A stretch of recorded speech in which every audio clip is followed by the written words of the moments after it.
Beautiful golden onions. They're enough to make you cry. Hi, I'm Ben, and if you really want to know your onions, this one's for you, because here come some top tips for growing fuss-free bulbs every time. The first tip is to give onions exactly what they're after. That's a sunny position in moist but well-draining fertile soil. Add compost or well-rotted manure to the soil several weeks before planting, ideally the winter before planting so it isn't too fresh. You can then add a general purpose organic fertiliser at planting time to give plants an extra boost. Heavy clay soils aren't ideal, but growing onions in raised beds should help the soil to drain a bit better, sidestepping the sorts of overly wet conditions that could cause plants to rot. Onions can be started from sets, part-formed bulbs that will give you a bit of a head start, using bunches of young plants or starts, or with seedlings that you've grown yourself.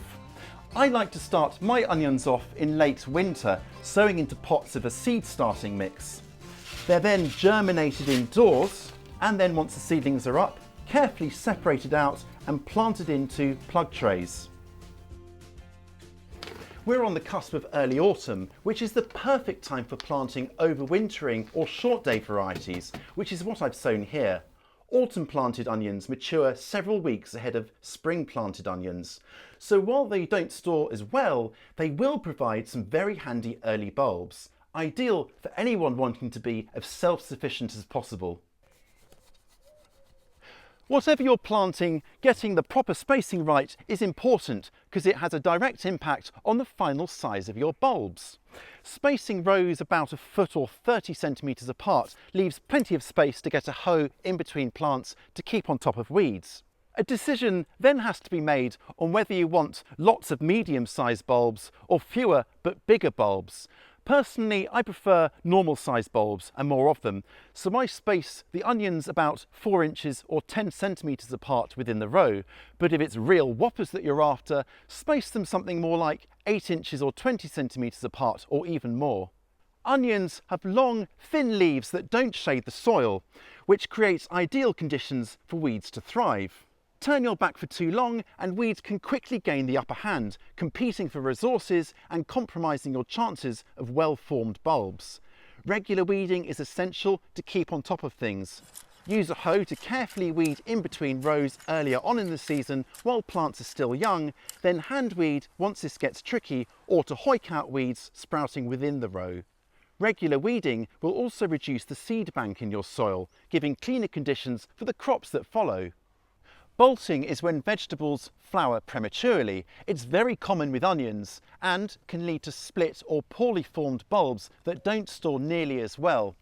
2 reasons behind bolting in onions is cold weather soon after planting and hot, dry summers as well. Onions are biennials, which means they flower in their second year, but a cold snap soon after planting can trick plants into thinking that winter's arrived, so that when it warms up again, they're then primed to flower. Spring planted onion sets are at a greater risk of bolting as they are already 1 season old, so avoid planting sets too early in spring when hard frosts are still likely. Keep them covered if it does turn cold, or start your own seedlings off from seed. Hot, dry summers can also cause bolting. The solution is, of course, to water, which should also help keep plants cooler in hot weather while supplying more moisture to swell those bulbs. If despite your best efforts plants do bolt, cut off the flower stalk and use the onions as soon as possible.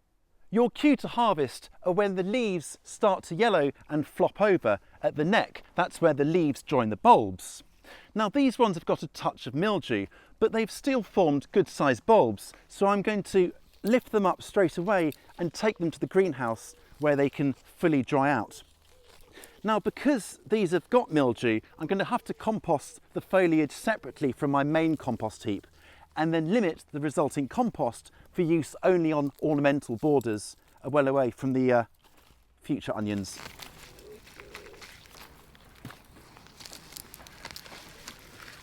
All onions must be properly dried out or cured before they're stored. It's an important step that helps them develop their protective outer skin so they keep for longer. In fine weather, you can just leave lifted bulbs on the soil surface to dry out, but if it's in any way damp, it's safer to bring them under cover.